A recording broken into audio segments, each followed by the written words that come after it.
Olá, meu caro amigo do internauta, meu caro amigo do Facebook, da internet. Meu nome é Fabrício Barreto Gonçalves e eu sou bacharel em teologia pelo Seminário Presbiteriano e congrego na Igreja Batista aqui em Campos dos Goytacazes, Rio de Janeiro. Gostaria de refletir outra palavra com você de um texto que eu nunca preguei, mas não vai ser uma pregação típica ou tradicional, vai ser algo atípico, uma reflexão. Lá no Evangelho de Marcos, convido você a ler Evangelho de Marcos, capítulo 8, verso 22, o cego de Betsaida, diz assim: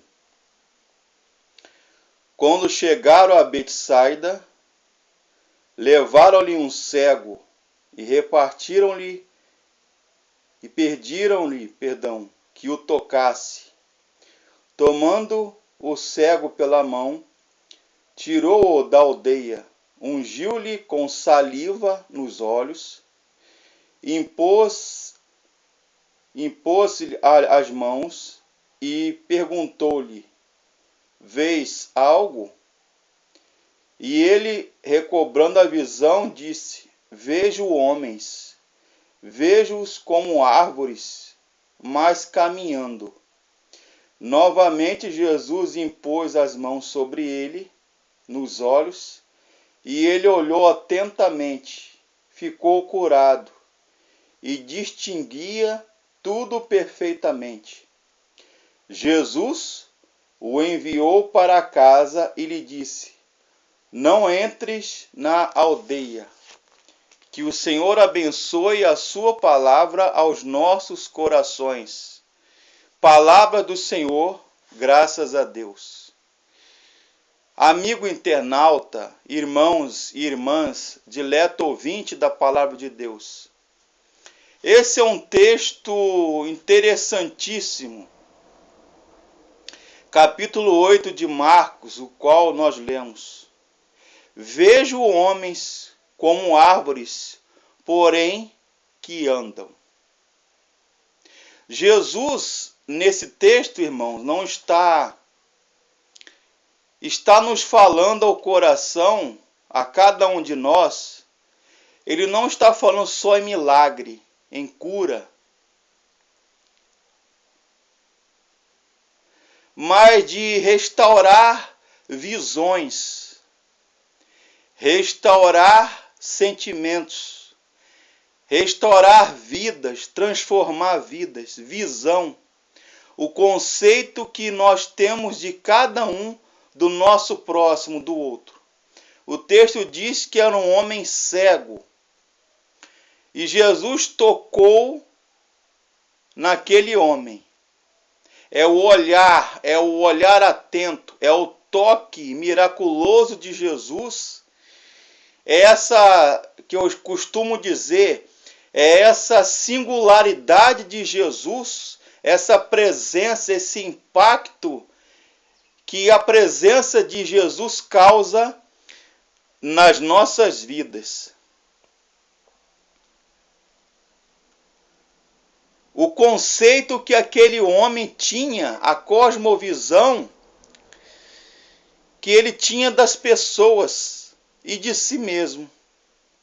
Isso nos faz pensar e refletir quando nós, de fato, meu querido, amado e dileto ouvinte da palavra de Deus, quando de fato nós nos abrimos, ampliamos os nossos horizontes, abrimos o nosso plexo solar, ou seja, o nosso coração, em direção a Deus, à graça de Deus, e em direção ao outro, mudamos a nossa visão, o nosso sentimento, voltamos o nosso olhar em direção ao outro, quando de fato, aí na narrativa de Marcos, quando nós enxergamos o outro com um coração, com o olhar de Deus, com o olhar amoroso de Deus, nossa maneira de ver muda. Nossos sentimentos, nossos olhares para com o outro, a abertura de corações para o outro, sentimentos para o outro mudam, são transformados pelo toque de Jesus.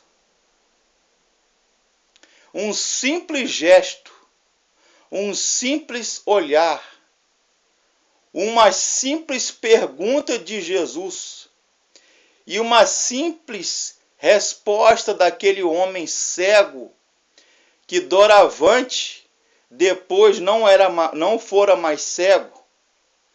A nossa compreensão, nossa visão, o nosso conceito de olhar, de enxergar a vida, aqueles que estão ao nosso redor, a Deus, a nós mesmos muda, os sentimentos mudam, os olhares mudam, os conceitos mudam. O texto fala também, uma coisa que eu aprendo, não só de milagre, não só de cura, mas perspectiva de visão, perspectiva de novos olhares, de ampliar os nossos horizontes, as nossas compreensões. O texto também fala do entendimento dos discípulos. Eles estavam com Jesus, os apóstolos caminhavam com Jesus, comiam, bebiam, dormiam, ouviam as mensagens de Jesus, mas de fato ainda não estavam em sintonia com aquilo, com a mensagem do Evangelho, com a mensagem do reino de Deus, com a proposta de Jesus para este mundo, para cada um de nós e para eles em particular. Não compreenderam a mensagem, a amplitude, os seus horizontes, os seus sentimentos, os seus corações e os seus olhares estavam voltados para o aqui, para o agora. E Jesus estava falando de libertação, de cura, de salvação, de transformar a vida do homem, o ser global, corpo, alma e espírito, em todos os sentidos da vida. Eles estavam olhando Jesus, estavam olhando a mensagem de Jesus do ponto de vista humano, do ponto de vista imanente, isto é, para o aqui, para o agora, libertar-se do Império Romano, na realidade deles, etc. Mas Jesus está falando de uma mensagem muito mais elevada, muito mais ampla e abrangente. Jesus veio para transformar a vida. Jesus veio para transformar o mundo, o homem, os sentimentos, os corações, numa realidade, num prisma, numa ótica totalmente transcendente. Além do tempo, além do espaço, além do pecado, além da eternidade. E não é meramente imanente. Ou seja, ele estava acostumado com essa realidade terrena, material ou materialista. Mas Jesus está ampliando uma mensagem espiritual, numa mensagem eterna. Eles estavam pensando em Jesus em termos de reino. Mas Jesus estava falando de amor, de perdão e de graça.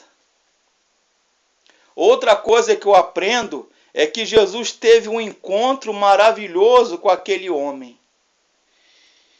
E ele usa de um expediente, ele usa de um agir totalmente inusitado e estranho até, eu diria. Ele usou a língua e a saliva e colocou nos olhos daquele homem.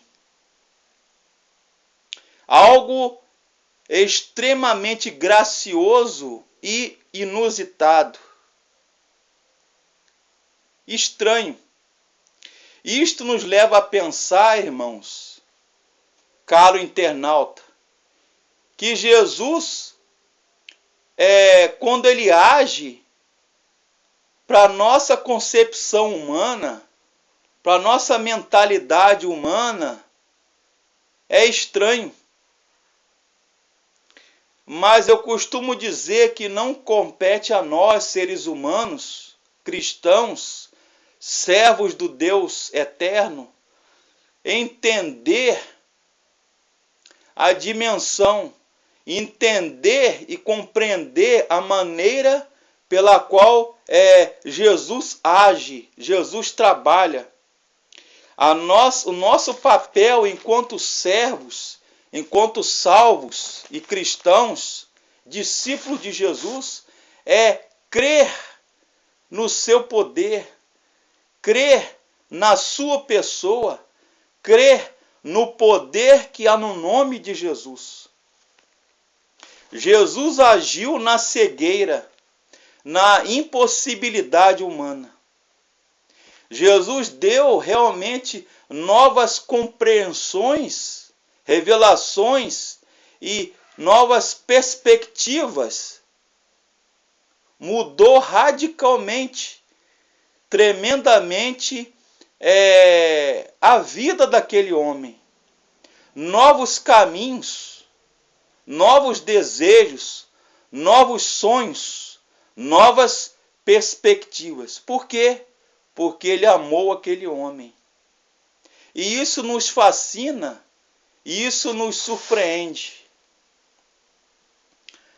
Meu amigo, caro internauta, irmãos, queridos, caríssimos e caríssimas, irmãos e irmãs, quando Jesus de fato faz parte da nossa vida, e quando de fato nós temos um encontro real com Ele, que foi o caso desse cego, tudo nesta vida perde o seu brilho. Este mundo, tudo perde o significado, o interesse. As coisas pelas quais nós consideramos importantes nesta vida perdem o foco, perdem o brilho. Porque Cristo agora é o nosso foco. Cristo é o nosso alvo. Nós somos vocacionados para morar com Jesus no céu. Estamos preparados, ou sendo preparados por Deus, para morar durante toda uma eternidade com Cristo. Jesus é nossa luz. Ele é o nosso pão. Ele é a nossa água que sacia a nossa sede e fome de Deus. Ele é o caminho, Ele é a verdade e Ele é a vida. Ele é o caminho pelo qual nós trilhamos, caminhamos em direção ao Pai. Ele é a verdade que liberta e Ele é a vida. Ele é a vida. Este mundo passa, as coisas terrenas, perecíveis, transitórias, efêmeras, isto é, passageiras deste mundo, são muito curtas e perdem o glamour, perdem o brilho, o seu atrativo. Já não satisfaz mais a alma, porque precisamos de algo que preencha o vazio do nosso coração. Este homem não estava precisando somente de enxergar, de ser curado, de ser restaurada a sua visão. Claro, mas ele estava precisando de Jesus. Ele estava precisando da graça de Jesus para preencher o vazio do seu coração. Jesus restaurou a sua visão, a sua saúde, operou o milagre, mas também transformou a maneira de enxergar o mundo, a vida, o outro e até mesmo a Deus e a si mesmo. E é isso que Jesus faz quando nós temos um encontro real com Ele. Que você e eu tenhamos esse encontro e passemos a enxergar a graça de Deus, Jesus, que é caminho, verdade e vida. Deus abençoe a sua vida. Amém.